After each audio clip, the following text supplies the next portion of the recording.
On revient sur quelque chose qui va sans doute vous donner quelques sueurs froides pour les plus sensibles, mais on va quand même parler avec Shakila de quelque chose qui va vous faire sourire.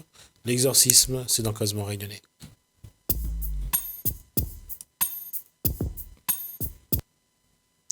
Alors, bonsoir Shakila. Bonsoir, ça va? Ça va, en tout cas, ça semble partir sur de bons rails, puisque vous aurez ramené un sujet qui va sans doute réveiller pas mal Eh de bien, choses. j'espère, mon très cher Jismi, que vous n'avez pas les djinns, que vous n'avez pas J'ai des un esprits. djinn, j'ai un djinn, mais pas le même. Alors, le djinn dont elle parle, ça s'écrit D-J-I-2-N. C'est les esprits. Donc, nous sommes avec notre invité qui s'appelle Nazir Ouazir. Donc, Nazir Ouazir qui est plus connu sur Facebook pour ses prêches. Donc, lui, c'est un enseignant. Il a été formé à la Rukia. Il a enseigné aussi... Alors, Rukia, ça veut dire bonsoir d'abord, hein, parce qu'on n'a pas dit bonsoir. Bonsoir. Je pensais que Shaikila allait dire bonsoir, Nazir, mais qu'est-ce que j'allais dire Rukia, ça veut dire quoi? Rukia, en arabe, si on traduit, c'est l'exorcisme. Ah, d'accord. Donc, vous êtes un exorciste. Un exorciste. Oui, voilà. D'accord, je vais vous laisser terminer l'émission, je vais partir. Bon, alors, pour revenir, comment on définit l'exorcisme Alors, c'est dans l'islam, ou c'est dans le Coran, ou bien c'est dans la tradition mahoraise ou comorienne? Si on veut définir la ruqya, il faut aller vraiment en arrière dans l'histoire. La ruqya, quand on regarde bien dans ce qu'on a, on voit que la ruqya elle existe bien avant l'islam, en fait. Elle était pratiquée par les Arabes, ainsi de suite, mais d'une manière par les Arabes avant Mahomet? Oui, voilà, avant Mahomet. Donc, il y avait différentes modes de ruqya. Ça veut dire que c'était avec des poèmes avant. C'était pas avec les versets coraniques ou avec des invocations, mais c'était avec des poèmes qu'on écrivait, qu'on utilisait sur le patient ou les patients.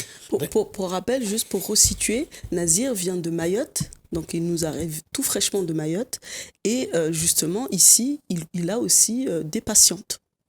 Donc il a des personnes qui le contactent pour qu'ils viennent soigner. On va d'abord faire quelque chose. À quel âge on peut prétendre, éteignez-moi ça s'il vous plaît, à quel âge on peut prétendre à devenir exorciste Un âge précis, il n'y en a pas, mais il faut être mature d'esprit déjà, ne pas avoir peur.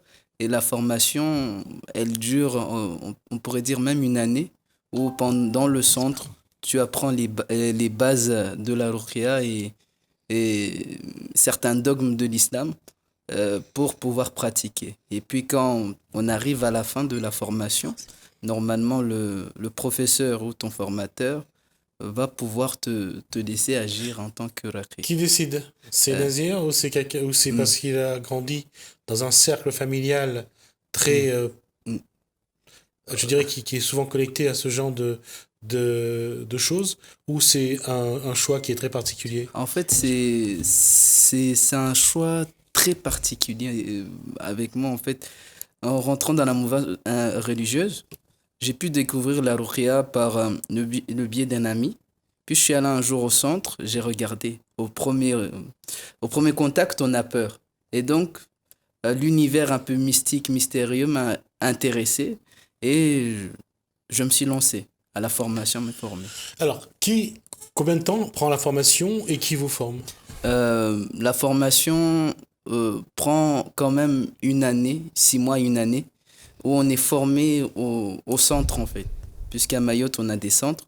Et moi, je faisais partie des gens du centre de Pamandzi. Donc, dans ce centre-là, c'est là qu'on est formé, dans la pratique et dans la beaucoup de personnes qui souhaitent être formées à ça? Il y en a beaucoup qui se forment, mais qui ne pratiquent pas pour des raisons, comme j'ai dit, ça fait peur au premier. Alors pourquoi ils se forment? C'est juste pour découvrir ou pour se protéger? Pour découvrir et pour se protéger eux et leur famille. D'accord. Et on apprend, sans rentrer dans les détails, qu'est-ce qu'on apprend pour devenir exorciste? On apprend l'une des premières bases de l'islam, la croyance, le dogme de l'unicité. Et puis, en profondeur, on apprend la hijama, qui sont les ventouses. On apprend à lire le Coran pour pouvoir lire sur les patients. Et on apprend aussi à faire un diagnostic du patient.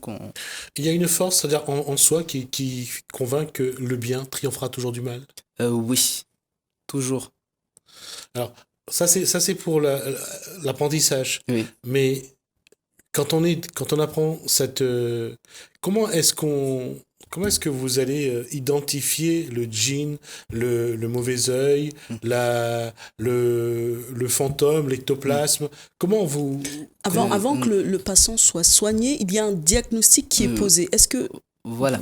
À partir du diagnostic, justement, parce que l'étape la plus importante dans la ruqya, c'est le diagnostic qui va être composé de questions qui vont être du domaine des rêves et des questions assez psychologiques. Et donc, par rapport aux réponses que va donner le patient, on pourra déduire c'est quel type de mal souffre le patient. Ça peut être du mauvais œil, ça peut être...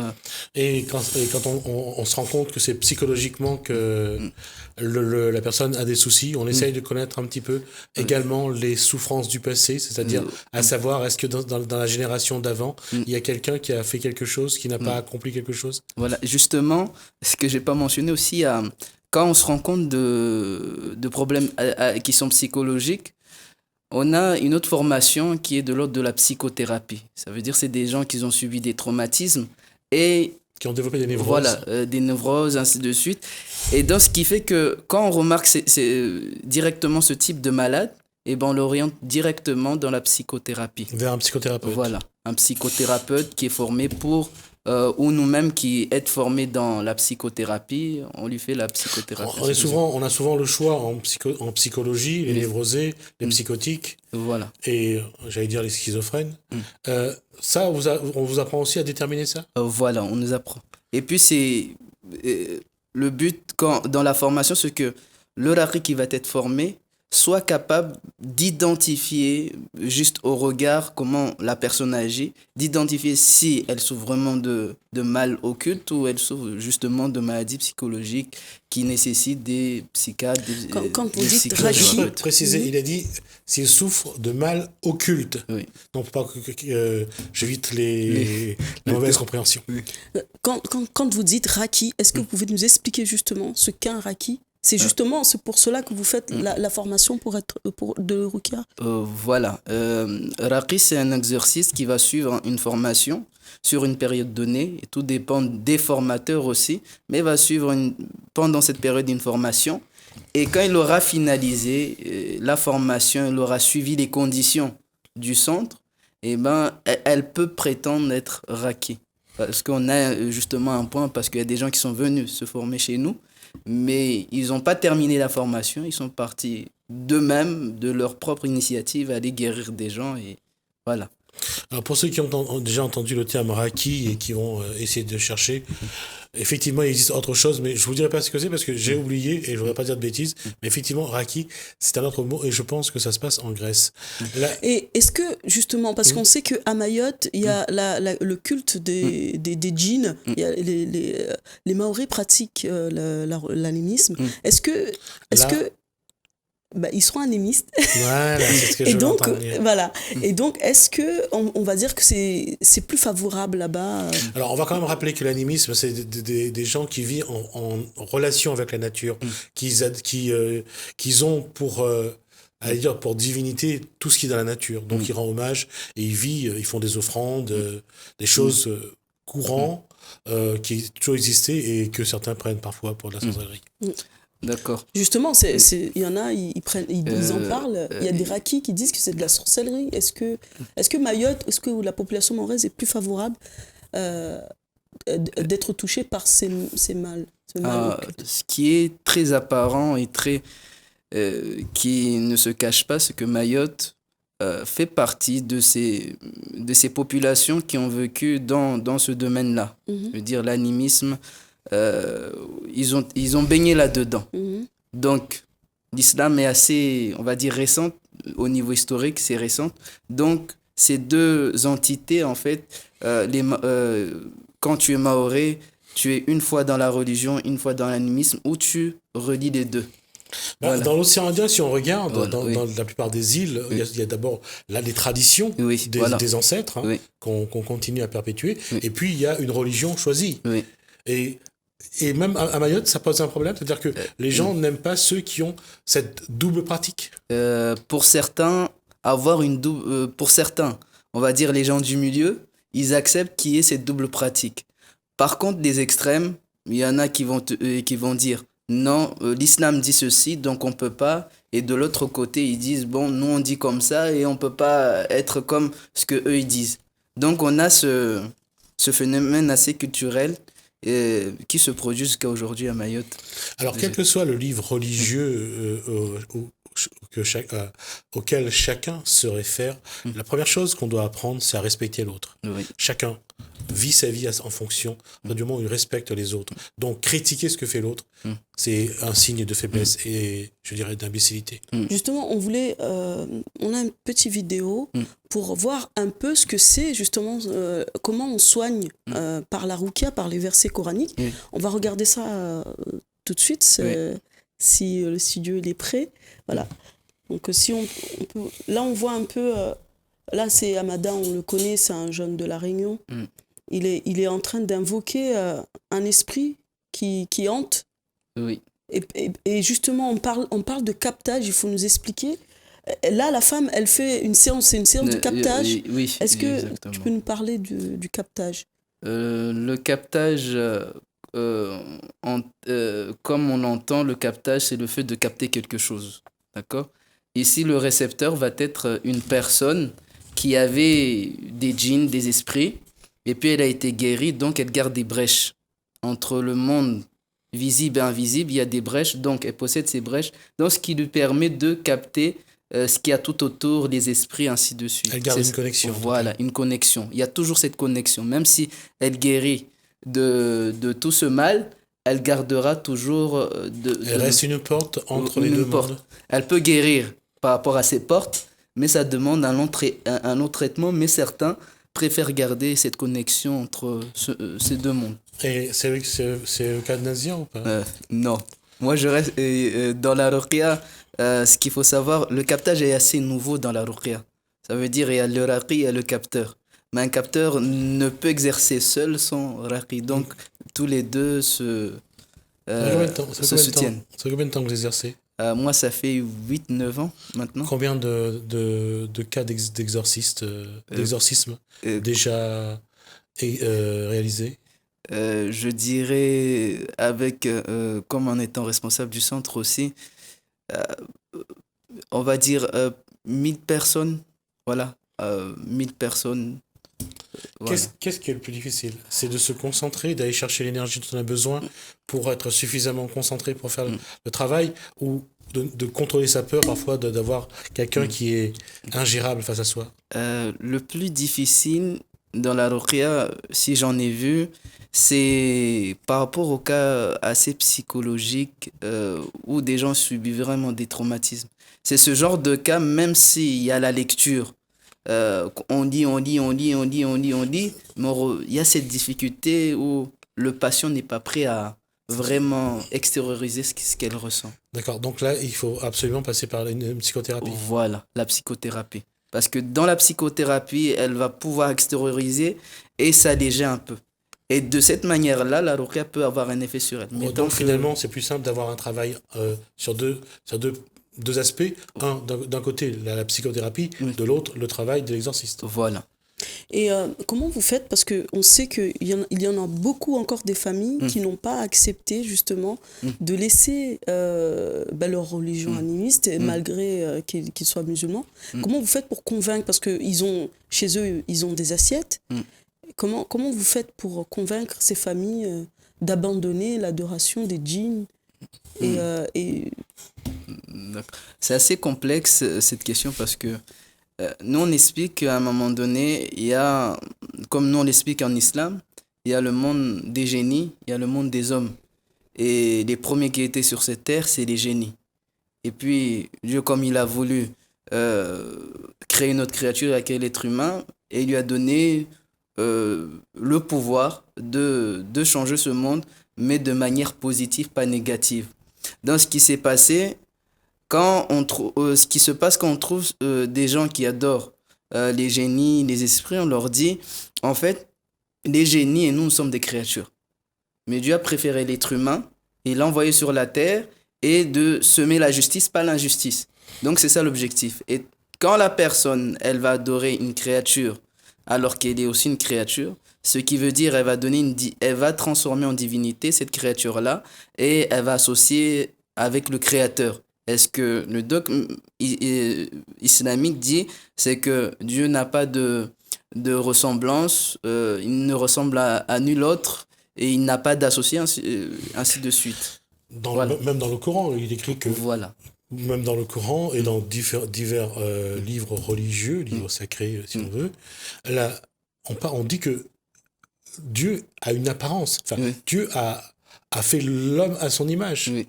Mais pourquoi faut-il pas mettre, même si personne n'a jamais vu Dieu et personne ne peut témoigner, pourquoi absolument rendre l'homme humain et pas un peu divin finalement?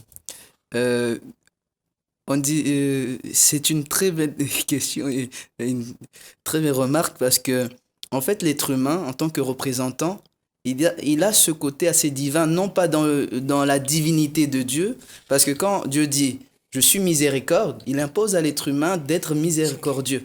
Et quand il dit que lui, il est généreux, il impose à l'être humain d'être généreux. Donc il y a on va dire comment... Pourquoi séparer l'humain du divin finalement? Donc, voilà, pourquoi séparer l'humain du divin? En fait, on ne peut pas le séparer, mais il y a une limite. Ça veut dire, on accepte que l'être humain ou la créature a cet aspect divin, mais pas comme Dieu. Voilà. Parce que le pouvoir qu'a chaque individu à développer ce qu'il peut avoir, parce que, allez, on va dire qu'il existe la télékinésie, le cerveau a beaucoup de pouvoirs, la télépathie, j'ai oublié tout ce qui permet l'élévation. Ça confère au cerveau des pouvoirs, comme l'énergie, comme ceux qui magnétisent. Ils ont un pouvoir. Ils sont humains, mais tout le monde n'a pas le même pouvoir. Mais qu'est-ce qui fait qu'à ce moment-là, celui qui a le pouvoir se croit au-dessus finalement? Parce que c'est ça le danger. C'est parce qu'on peut faire quelque chose, on peut guérir parfois les gens, ça nous donne le pouvoir de croire qu'on est plus fort que les autres. Cette question, elle est assez... En fait, dans toutes les traditions, que ce soit bouddhisme, hindouisme, chrétien, juif, on revient à une chose qui fait que l'être humain dépasse des limites. C'est l'orgueil. C'est la première chose qui a égaré... L'orgueil et la jalousie qui a égaré, en d'autres termes, le diable.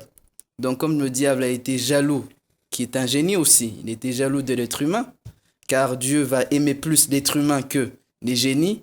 Donc, pour lui, c'est inconcevable. Il a fait plus d'années d'adoration, il était proche de Dieu, c'est inconcevable pour lui. Et donc, par orgueil de la science qu'il possédait et de la jalousie qu'il éprouvait envers l'être humain, et donc il a désobéi. Et donc, il a été... Voilà. Et donc, nous, les êtres humains, nous, on reproduit la même chose. Ceux qui se croient justement, ma question est supérieurs. Là-dessus. Comment vous vivez cette situation dans laquelle vous êtes aujourd'hui? Vous êtes devenu un exorciste. Vous vous sentez plus humain? Vous vous sentez un peu supérieur aux autres? Ou l'humilité, c'est un travail de tous les jours? L'humilité est un travail de tous les jours. Surtout dans toute science, on dit la vraie science n'est pas la quantité de science que tu accumules, parce que certains croient que la religion musulmane se base juste dans la quantité de science. Non, l'islam te dit, connais peu, mais pratique-la. Comme Dieu te demande d'être miséricordieux, sois miséricordieux, et cela prouvera que tu es un savant. Mais tant que tu ne seras pas cette personne-là miséricordieuse, généreuse, mais au contraire tu es orgueilleux, tu te sens supérieur, tu ne peux pas prétendre être très savant et craindre Dieu, parce que Dieu dit « Seuls les savants craignent Dieu ». Alors un savant qui ne craint pas Dieu est un savant? Non, selon... Ça, je ne suis pas d'accord là-dessus, mais on a fait de manière spirituelle. Quelques secondes. De comment vit Nazir aujourd'hui? Est-ce qu'il a un travail? Est-ce qu'il a un métier? Est-ce que l'exorcisme, c'est son métier? Exorciste, c'est son métier? Oui, je suis étudiant. Étudiant. Et, pour quel métier plus tard? Pas pour un métier, mais pour découvrir historien. Donc, voilà. Voilà, c'est ce que je voulais montrer. Il ne sera pas là, excuse-moi, il ne sera pas là que pour aujourd'hui. On reviendra avec lui. Je vais le suivre parce que il va quand même faire un bon moment ici. Je vais le suivre pendant. Et donc, Shakila nous ramènera des images. Voilà, des images de lui sur le terrain. D'une séance d'exorcisme. Exactement. Oui. Et juste pour rendre hommage, parce qu'une des chatouilleuses de Bouéni. Alors, chatouilleuse, c'est quoi ? Chatouilleuse, c'est une femme qui a combattu pour que Mayotte soit française, pour que Mayotte sorte du giron comorien. Et donc, je voulais rendre hommage, juste un mot vite fait, à Eshati Mouendje de Maoulida de Bouéni, qui est morte ce dimanche, le 15, à 101 ans. Elle a été une ferveur pratiquante du Maoulida Chengue.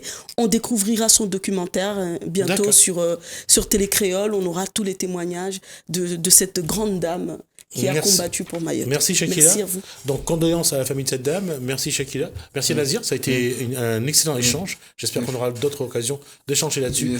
Parce que c'est bien d'avoir cette vision ouverte, mais qu'un savant est différent parce qu'il croit ou ne croit pas. Je crois que chaque individu on doit respecter chaque individu dans ce qu'il est. Merci, je crois que j'en ai terminé pour ce soir. Merci à vous de nous avoir suivis. Merci Hélène, merci François, merci Marie-Sylvie. Moi, je vous donne rendez-vous demain. À bientôt. Bravo.